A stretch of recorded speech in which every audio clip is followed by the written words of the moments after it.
My never I say ma PENDREAM TV. PENDREAM TV there. I see them yopo.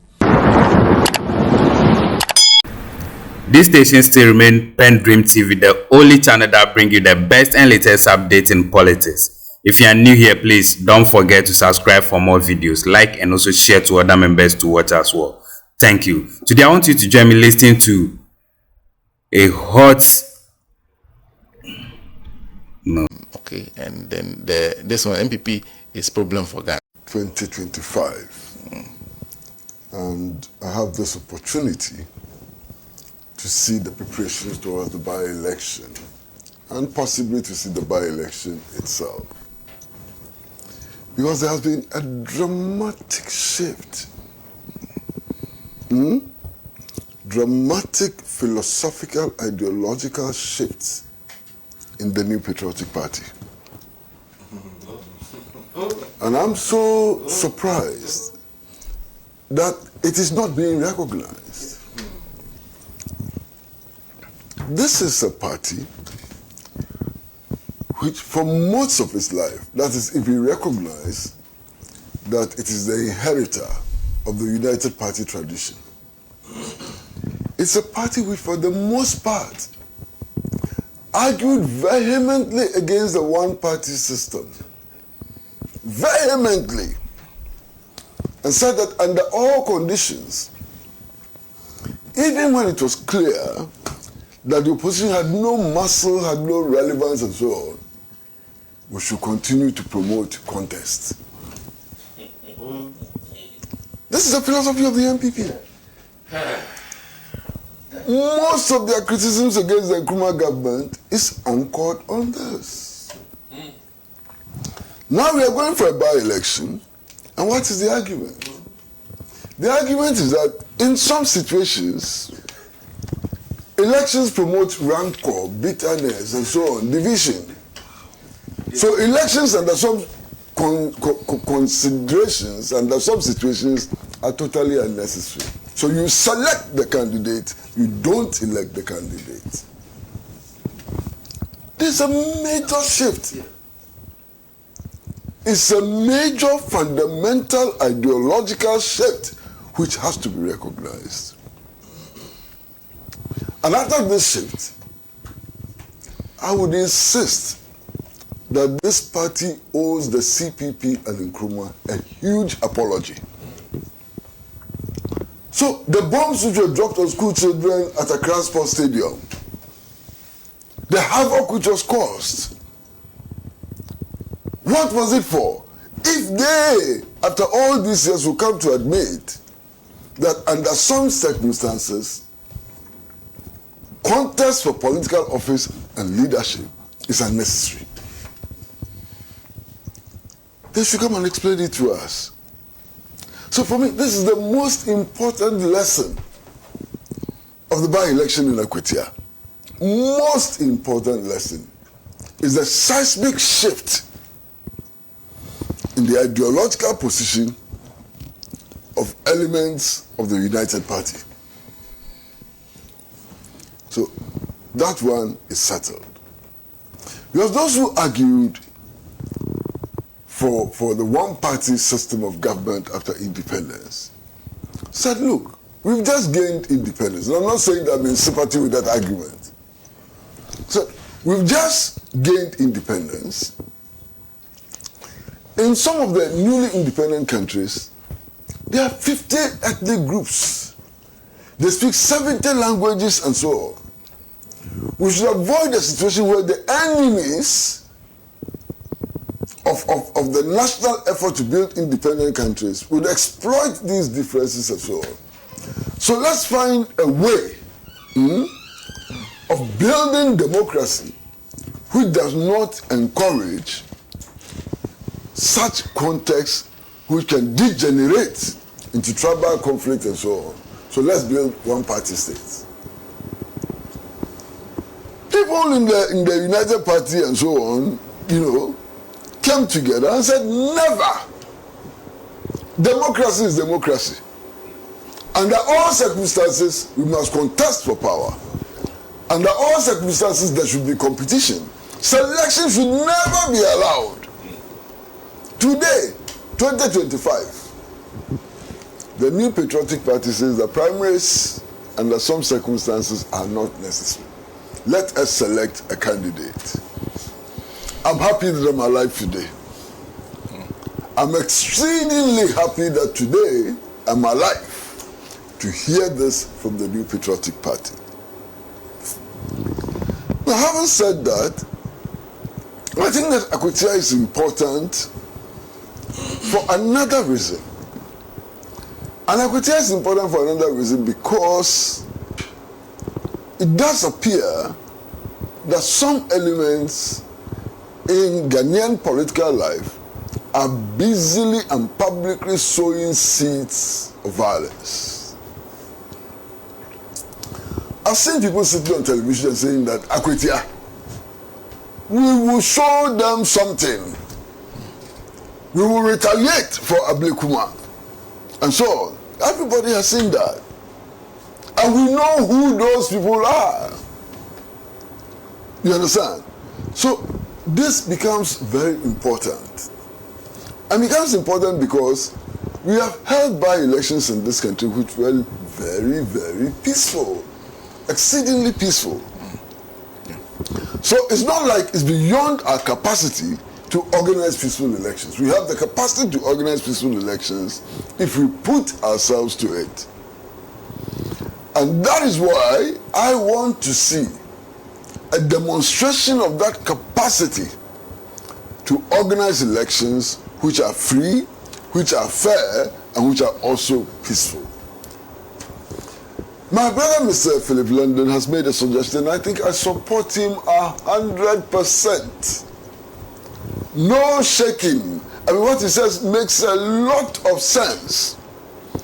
The duty of the security services is not to wait for mayhem to occur and then they go in and arrest people and prosecute them and so on. They also have a duty to prevent mayhem from occurring. There's a preventive aspect.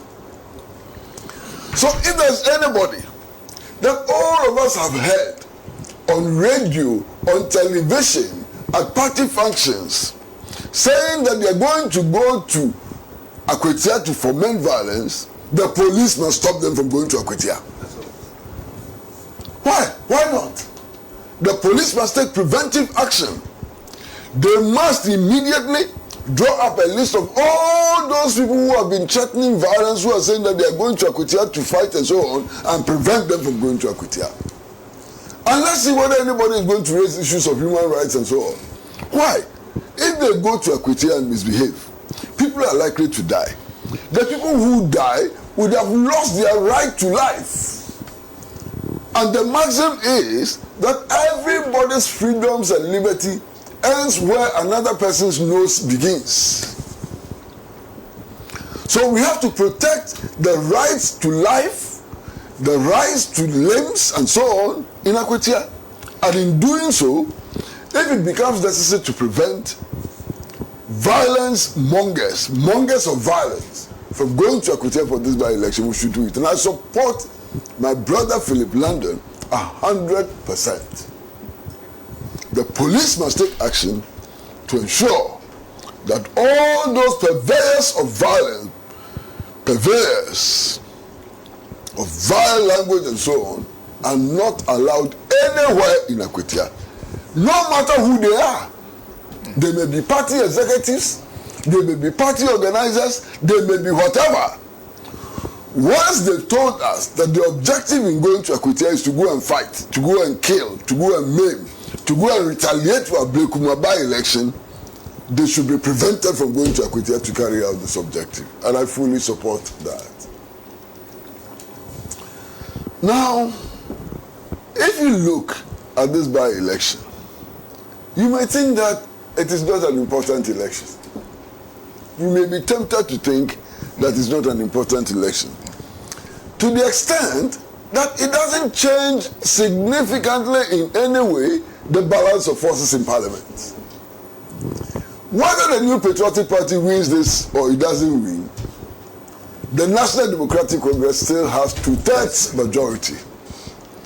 And because it has 2/3 majority, there are so many things that it can do without the New Patriotic Party. It can pass the budget.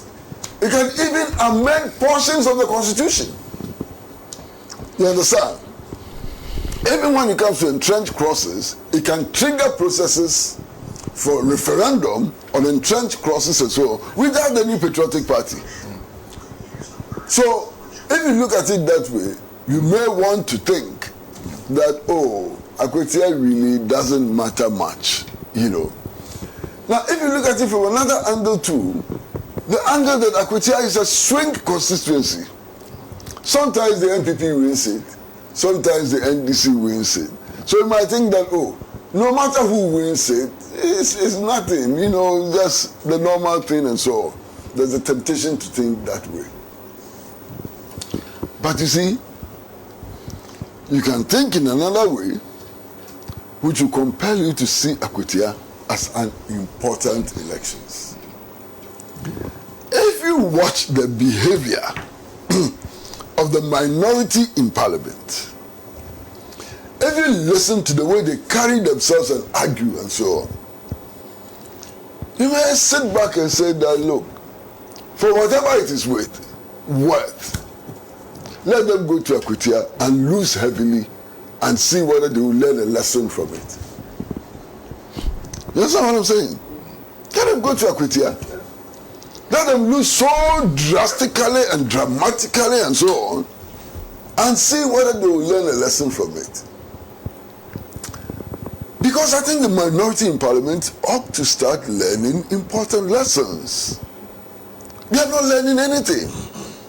Can you believe that the minority in parliament, one of its criticisms of this administration and so on, is that petroleum prices have gone up?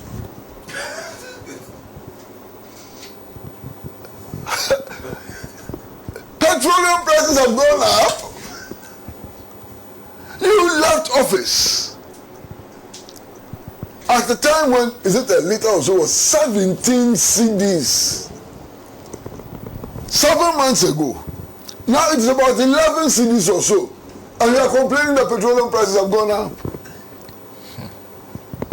Incredible.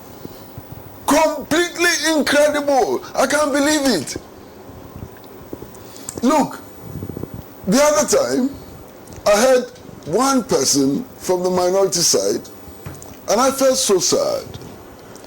Because he's a gentleman who has actually done formal education in economics. High-level education in economics, so he's an economist. Has worked in the banking sector all his adult life. And I heard him debating the mid-year budget review. And he's saying that, look, why? They say that inflation has come down, but prices have not come down. You see, so the people of Ghana are being deceived. I said, my goodness. So what is the value of education? Why do parents spend so much money sending their children to university if this is how they're going to turn up? He doesn't know that inflation is the rate at which prices rise. And therefore, when inflation comes down, it means that prices are still rising, but at a different rate, at a lower rate. It is when deflation occurs that prices fall. He doesn't know. He went to school, he went to university, he studied economics, he worked in the banking sector, he's sitting in parliament as an honorable member. Master, this is not even at the level of A-level economics. Now, I don't know the system very well. But let me go to my old school things. This is GCE level economics. And our leaders are in parliament. They have the opportunity to catch national attention when they are discussing the economy. The whole nation is looking at them live on television. You know how much it costs? Television space. Television time, do you know how much it costs? And we give television time to somebody who is arguing that, look, they say inflation has come down, but prices have not gone down. Hey, now with this level of ignorance, how on earth are we going to make progress? And this ignorance is not at my level. Oh. Me, I'm a common floor journalist and so on. I don't make policy. I don't make policy and so on. So if I'm that ignorant, it may not affect the country very much. I may write a lot of nonsense which people can decide to read or not to read and so on. But he's a member of parliament. For all you know, with ambitions to become president in the future. He doesn't know. He doesn't understand. You know, and then there's the complaint about electricity tariffs. Hey, they say electricity tariffs have gone up. So there's a big problem. I remember the last time the PURC announced electricity tariffs. And the PURC told us that the tariffs that they were announcing were not realistic. They told us that if they actually approved realistic tariffs, it will be so burdensome to the consumer and so on, because the consumers can simply not pay. And they gave all kinds of indications why realistic tariffs could not be paid. So at that time, we knew that at some point, we'll be making a move towards the payment of something close to realistic tariffs. But then these arguments are being made in Parliament and so on. So, my brother, Akwatia offers us an opportunity. First and foremost, to teach people in Parliament, especially the minority, that when they are talking to us, they should assume that some of us also have small brains in our head and that we are capable of analyzing what they say. Akwatia gives us that opportunity to teach them that important lesson. Akwatia gives the people of Akwatia the opportunity also to send a very loud signal to politicians that they cannot be taken for granted. Akwatia is an opportunity for citizens to tell politicians that when it comes to voting, we vote because we want our own indigenous problems to be solved. Now, we don't vote because you bring us gifts. We don't vote on the basis of useless propaganda. We vote on the basis of the real conditions in which we live. Akwatia, look, Akwatia used to be a thriving mining town. The diamond, diamond extraction and so on, its center used to be Akwatia. The mine there now has collapsed. If you go to Akwatia today, the unemployment rate in Akwatia is so very high. The people of Akwatia should be interested in who is coming to improve the unemployment, to change the unemployment situation in Akwatia. That should be one of the key elements who should decide who wins this election. You understand? I haven't been to Akwatia for a couple of years. But the last time I went there, the infrastructure in Akwatia was in a horrible state. Are you voting for a member of parliament who cannot contribute in any way to changing the situation of Akwatia, the infrastructure in Akwatia and so on? What are you voting for? Vote for yourself. Vote for yourself. Vote so that your children can attend better schools. Vote so that educational material will be available to your children. Vote so that the roads in Akwatia will be improved. Vote so that you can get more employment in Akwatia and so on. That would be a meaningful vote. So we are waiting. But you see, Akwatia is also a challenge. A big challenge to the new Inspector General of Police. Akwatia is what will justify the confidence reposed in him by President Mahama.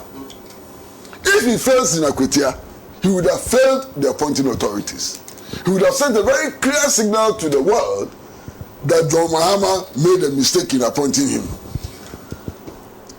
Because a previous IGP or previous IGPs were able to organize peaceful elections.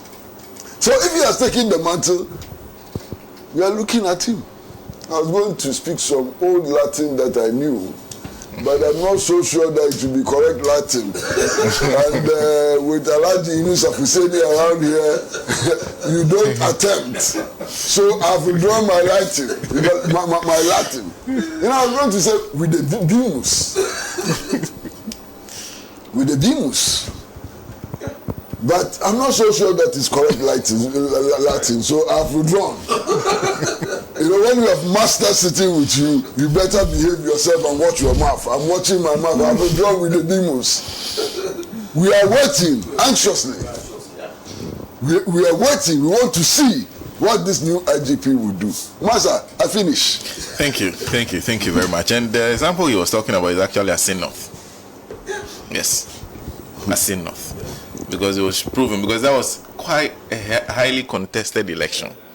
And it turned out to be very peaceful. So it can be done. It can be easily done. It can be done with work.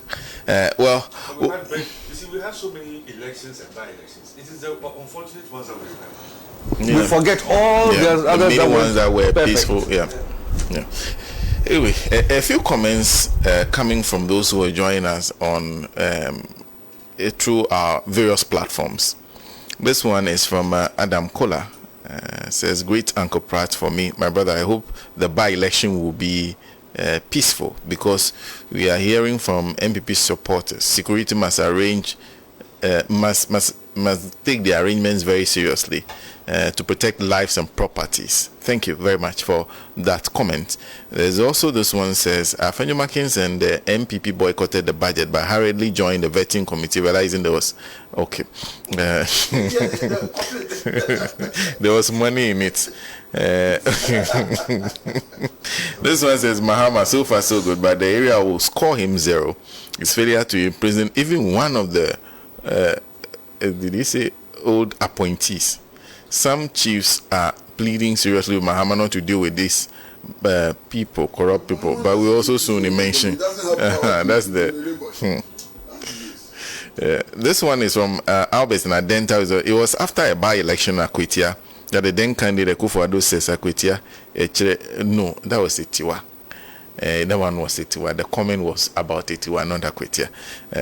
Then this one says, it's quite interesting to observe that just 7 months after leaving office, the opposition party now claims to have discovered the best ways to govern the country, something they were unable to demonstrate over 8 years in power. One has to wonder, is the MPP truly a serious political party? Thank you for your comment.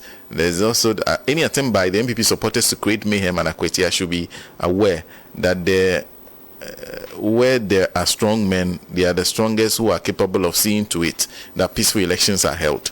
Those who call for mayhem to occur shall not live to witness the police should be fully prepared and capable of arresting any persons or group of persons who try to misbehave at any polling station, regardless of their political affiliations. From Babagomda in Kumbongo. Thank you for that comment. There's this one, Elijah. I agree with Uncle Kwesi Pratt for raising the issue of preventing those who have the intention of violence in Akwatia by elections. Sami Senda from Bubiashi, I think like Mr. Pratt said, that was the suggestion of Mr. London, and he fully agrees with him. There's also a Sanko in Santa Maria to avoid a situation where lawless people carrying weapons from entering any polling station during the by-elections. Akwatia must be thoroughly searched. Tanko sent that from Santa Maria. Some comments are now coming in. Dennis Akwete says, But for the strange behavior of the minority, especially its leadership, I would have wished the NDC does not participate in the said Akwatia by-election. Shalom. There are some people who still insist that they don't think the NDC should have contested in that election. You see from Tamale says, good morning. Please, as we wish peaceful by-election in Akwatia, kindly use your noble platform to ask EC why they have not paid 2024 election officials from Tamale Metro. After waiting for 8 months, they still decided to pay every other officials and leaving us out. So Electoral Commission, if anybody is listening from there, they said you've paid everybody but the people in Tamale Metro. Mr. Pratt. You know, there's so many surprises. So many surprises that now we have to develop extra capacity to absorb these surprises. I've interviewed 2 people who are interested in becoming presidential candidate of the New Patriotic Party. The first person I interviewed was Dr. Educhu, who, as they say, sold himself, emphasized on his achievements in the area of education in the United States of America and also in Ghana. And so came out as a very relaxed, sober person. Then this week, I interviewed Kennedy Akumpreku Ejapon. And to tell you the truth, I was so surprised. Sober like anything. Sober, very sober. No fire, sober. Very, very sober. But what even surprised me more was that you have somebody who is contesting to become the presidential candidate of the New Patriotic Party, an Nkrumah-hating political entity. And he says, there has been no president in Ghana like Kwame Nkrumah. And that if I'm looking for a model, the model I'm looking for is Kwame Nkrumah. And I even want to do better than Kwame Nkrumah. And he goes on and on and on. And he says that 60% of our current national infrastructure was built by Nkrumah in 9 years. And so, and I'm sitting back and I'm wondering, what is happening? What is happening? Now, if you add that to the fact that today they are using the justification for the one-party state, then something of seismic proportion is happening in the New Patriotic Party. But see, that interview we played tonight, that interview is going to be played tonight. I don't want to spoil it, and people have to watch and judge for themselves. But it's an entirely different Akumpreku Ejapon. You understand?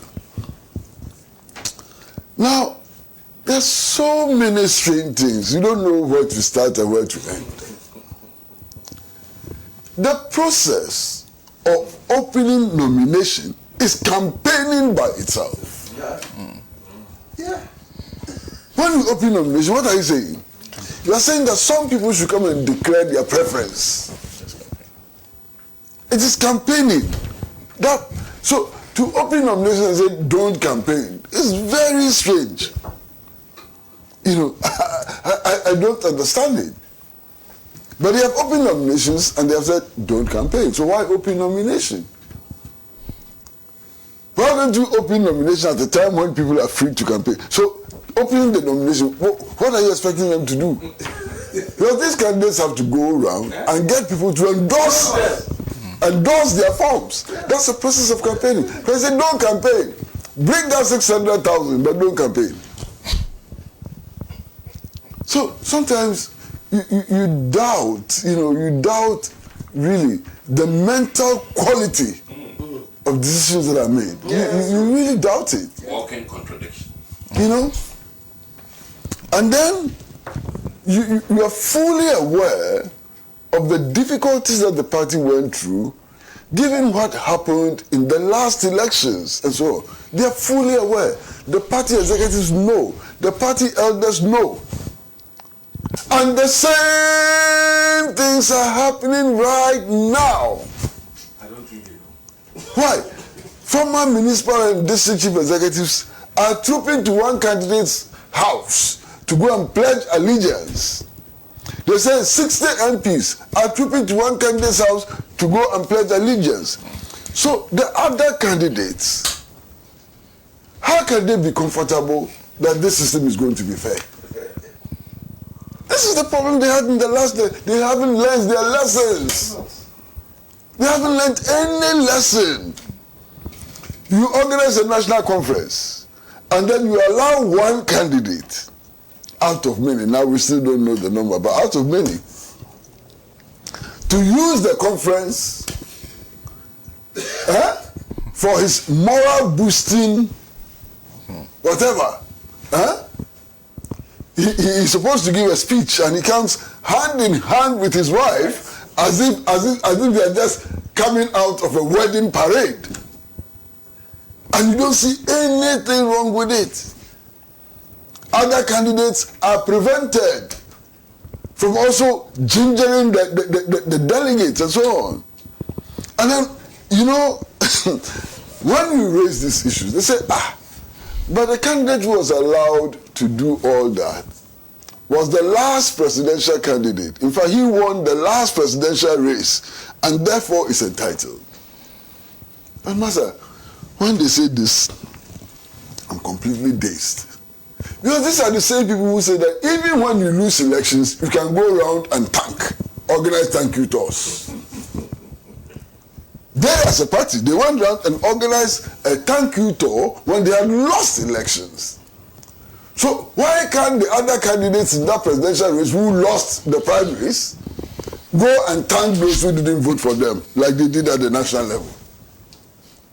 You can't understand these things. It's so strange. What is happening? You can't understand. Then, my brother, you see, if you look at the party structure,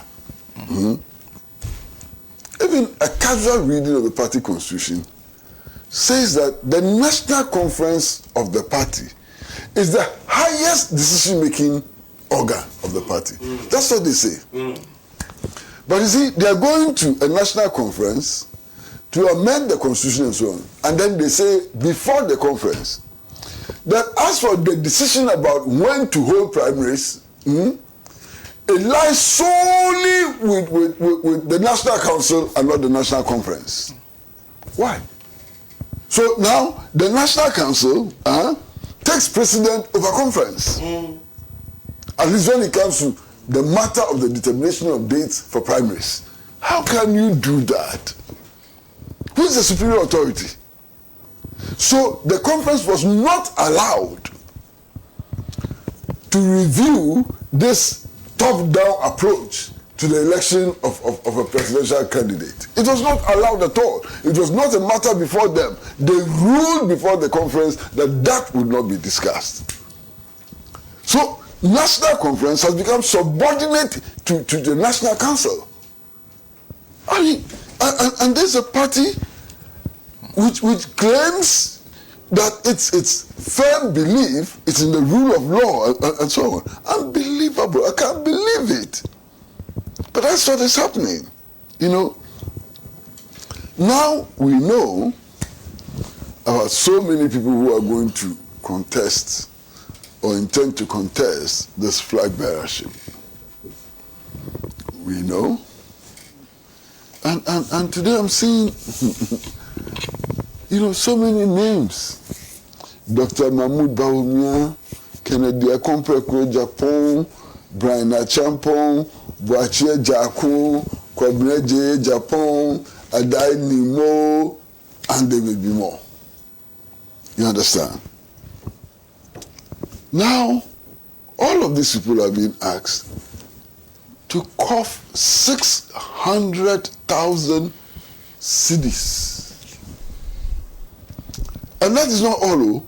You cough 600,000 cedis, finish, and look at the other things that they have to do.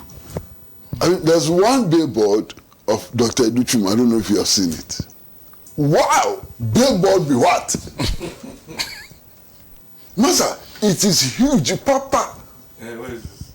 You will see it. And it's not, I've seen one, but the others who say they've seen some in vantage places and so on. That billboard is not cheap. But Kwesi Japan, he has beaten all of them. A whole story building has been branded on the ring road. Hey. Money swine. Charlie, money swine. But you see, all of this, you ask yourself, where is the cash coming from? Where is the cash coming from? Maybe donations from businessmen. But those businessmen, since when did they become Santa Claus? Is that how they say it? Santa Claus, yeah. Santa Claus. Huh? It may even be from foreign governments, and we do know that some African elections and candidates are sponsored by foreign governments, which may these foreign governments and foreign interests be, and so on. So it raises so many questions. But that is how they have elected to run their party. You know, unfortunately, political parties are public institutions to the extent that when they win power, they manage public resources. So whatever they're doing ultimately would impact on all of us. And that's why it's important that we comment, even though we are not members of the party, on some of these developments and so on. Now, everybody in the party who is honest agrees that the party got to this stage because it became beholden to the presidential candidate and the president. I spoke to a very senior member of the party who said that, look, anytime they needed to organize any activity and so on, they had to send their budget to the president. So if the president paid for the budget, then the thing would happen and so on. The president became the supremo in the party. Have they learned any lessons from that? Look, 2 months after the elections, workers in the party headquarters started complaining that they were not being paid. They were starving to death. Why? Because of the arrangement of control and so on. Have they learned any lesson from those experiences? And if they've learned lessons, it ought to reflect in changes to the way things were done before. I don't see that happening. But, Masa, we have to wish the New Patriotic Party well. You know why we have to wish them well?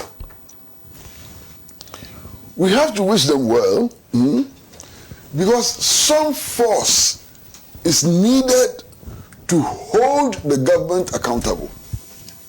You need to have an alternative force which points to the errors of the government and so on. And if the New Patriotic Party organizes itself well and follows some decent principles in governance and so on, it may be able to offer that framework for holding the government accountable. And that's why we have to wish it well. We have to wish it well because sometimes the electorate can vote mad people into power. No, there are many examples. The German electorate voted for Adolf Hitler. Adolf Hitler came to power through voting. You understand? If you look around the world, some of the world's so-called world leaders now, people voted for them. They didn't come to power through coup d'etats and so on. So sometimes the electorate can actually vote for monsters and so on. Vote for strange beings to assume power. So in the strange possibility that the people of Ghana, from some circumstances or under some circumstances, can vote for them to come into power, we are doomed. And that's why we have to speak now to make sure that they shape themselves well, follow principles, and do things which would minimize the impact sometimes of their recklessness, of their ideological non-commitment and so on. That is our duty, and that's why we have to wish them well. Wish them well so they can do the right things and so on. I wish them well. Finish. Well, thank you. Thank you very much. Thank you. And that should conclude our show for today. Thank you for making time with us once again. We really appreciate your time and say God bless you for the good work we are doing. And to all our cherished new viewers, we urge you to subscribe for more videos, like, and also share to other members to watch as well. Thank you.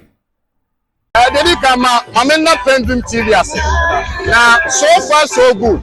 Say open online portal e Ghana. Nipa share, nipa follow, nipa comment here. To my best of knowledge, without any biases, PENDREAM TV.